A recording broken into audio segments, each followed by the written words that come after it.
अगर आपकी टीम में कोई बंदा आता है, सबसे पहले दिन उसकी आपको वाइब क्या फील होती है? वो अच्छा है, बुरा है, उसके इंटेंशंस क्या है, उसका वर्क पोर्टफोलियो क्या है? एज अ टीम लीडर और एज अ बिजनेस ओनर या एंटरप्रेन्योर, हमारी लाइफ का सबसे इंपॉर्टेंट चीज होती है या हिस्सा कह लो कि you have to have people like you in your team. ये हम सब लोग समझते हैं, जिसका नाम होता है how to build a team.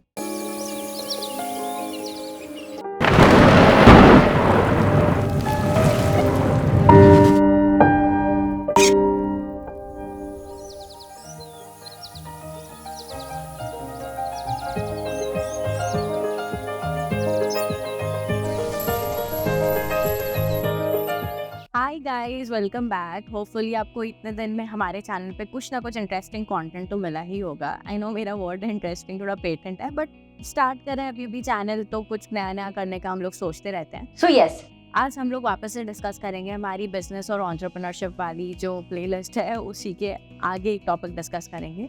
हमारा लास्ट टॉपिक था डिटॉक्सिफिकेशन, और होपफुली आपको वो टॉपिक थोड़ा समझ में आया होगा और आपको लगा होगा कि चीज़ें कैसे हम लोग सॉर्ट कर सकते हैं हमारी लाइफ में। जब वो सारी चीज़ें सॉर्ट हो जाती है, उसके बाद एज अ टीम लीडर और एज अ बिजनेस ओनर या एंटरप्रेन्योर, हमारी लाइफ का सबसे इंपॉर्टेंट चीज़ होती है या हिस्सा कह लो कि you have to have people like you in your team.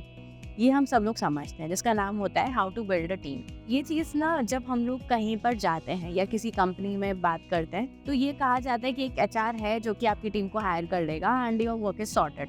Even I get lot of calls, we are an HR team from Pune, जो कि हम आपकी पूरी टीम के रिक्वायरमेंट्स को सॉर्ट कर सकते हैं। बट कभी आपने सोचा है कि जेन्युइनली ये चीज़ पॉसिबल है? मेरे लिए तो नहीं है, because again coming back from a creative background, यहाँ पे ये चीज़ करना बहुत डिफिकल्ट हो जाता है। Because you have to have people of different caliber mentally as well as physically to have in your team. अगर हम लोग किसी और फील्ड की बात करते हैं तो वहाँ पे रिक्वायरमेंट्स बहुत ही प्लेनली लिखी रहती है कि हमें ऐसा बंदा चाहिए या ऐसा टीम मेंबर चाहिए जिसकी सैलरी रेंज ये होगी। मतलब आई गेस आपने पेपर्स में क्लासिफाइड एड्स देखा ही होगा कि वी वांट एन एम्प्लॉय और सो इसको हम ये सैलरी देंगे, he should be good at communication, good at speaking, good body language, stuffs like that.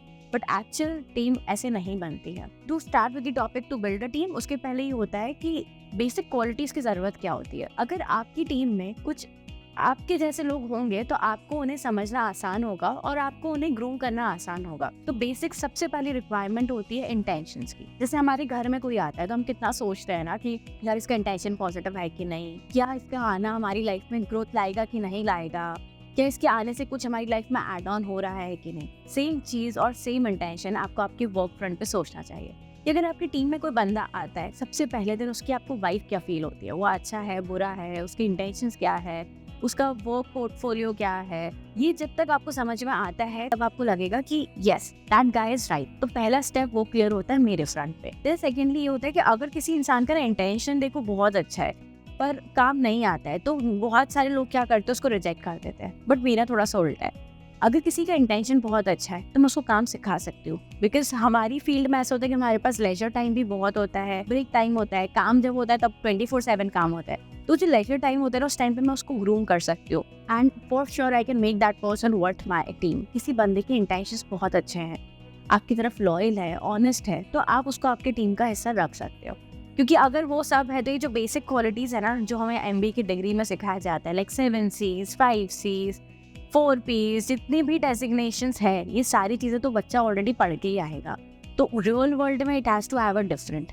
दूसरी इंपॉर्टेंट चीज़ आपकी टीम की होने की, ही और she should be a very good secret keeper. क्या होता है, हर टीम की एक पॉलिसी होती है या हर टीम के एक फ्यूचर गोल्स होते हैं। अगर कोई बंदा वो इजीली कीप अप नहीं कर पा रहा है तो हाउ ही और she can be your team member. तो दूसरा सबसे इम्पोर्टेंट पॉइंट होता है कि वो अपने पेट में आपकी कंपनी के ग्रोथ सीक्रेट्स को पचा पाए।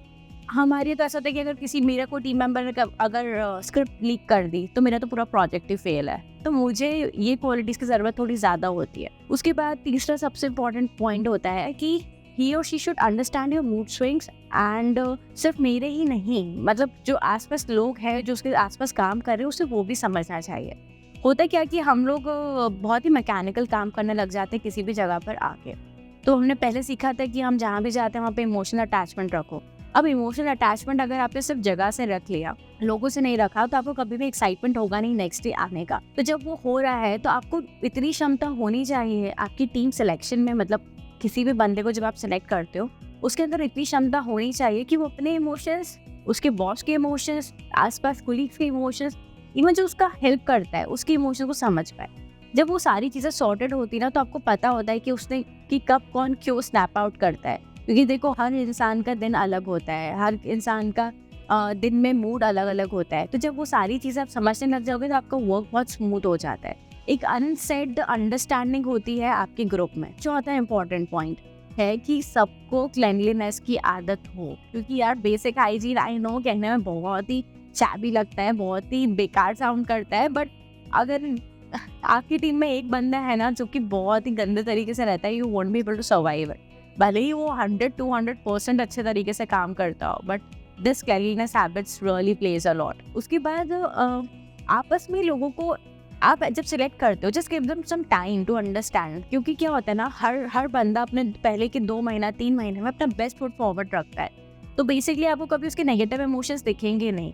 तो give that space to that person कि जहाँ पे उसकी रियलिटी चेक होता रहे। अभी होता ये है कि जितने नेगेटिव इमोशंस होते हैं, फॉर एग्जाम्पल जेलसी, इनसिक्योरिटीज, क्योंकि मैं हमेशा बोलती हूँ हर बंदे के अंदर होती है, पर अगर आपकी टीम मेंबर में किसी एक को वो प्रॉब्लम होगी ना, तो आपकी पूरी टीम आपको छोड़ के जा सकती है, बिकॉज जो नेगेटिविटी या टॉक्सिसिटी है वो सबके लिए सहन करना बहुत डिफिकल्ट हो जाता है। तो ट्राई ये करो कि आप जब भी किसी को सिलेक्ट करते हो, अपनी टीम का हिस्सा बनाते हो, तो उसको 3 महीने तक थोड़ा टाइम दो, 4 महीने टाइम दो। उसके बाद समझो कि क्या मैं सही में इसको सिखाऊं या अपनी एनर्जी डालूं। आई डेफिनेटली अग्री कि बहुत सारे लोग मेरे इस पॉइंट से कॉन्ट्रडिक्ट करेंगे, क्योंकि सबका प्रोफेशनल रिक्वायरमेंट बहुत अलग है, पर मेरे प्रोफेशन के हिसाब से मेरी यही रिक्वायरमेंट है।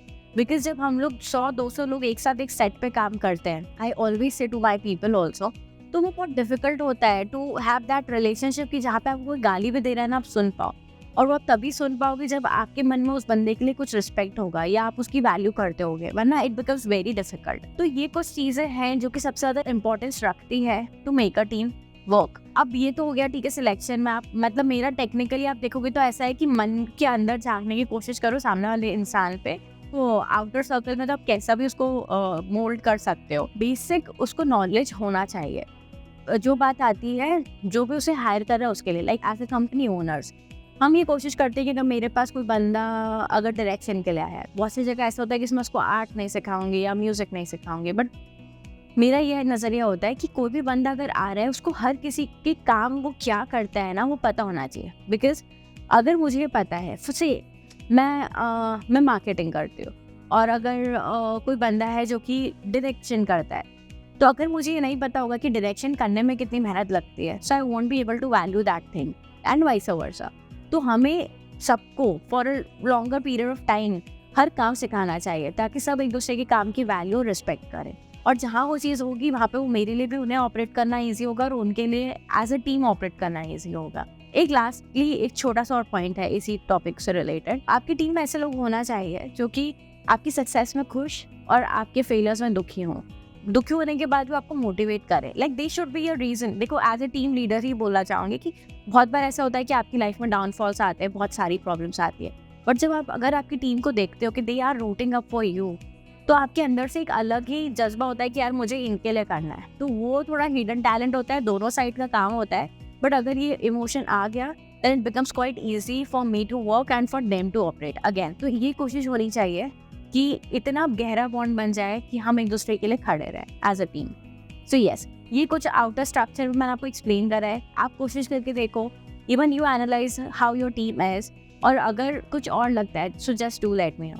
एंड यस, अभी हम लोग ने जितने भी टॉपिक्स अभी तक डिस्कस करे इन रिलेटेड टू बिजनेस और एंटरप्रेन्योर्स, यही टॉपिक्स आगे चल के कुछ और रिपीट होते जाएंगे और हम लोग और डेप्थ में बात करेंगे। दिस इज वन टॉपिक जिसमें हमने थोड़ा सा ओवरव्यू में समझा है। आगे चल के मैं इसमें और टेक्निकलिटीज में आपको समझाऊंगी कि there are different types of test जो कि आप कर सकते हो, there are different types of tenure given to the people when you are selecting.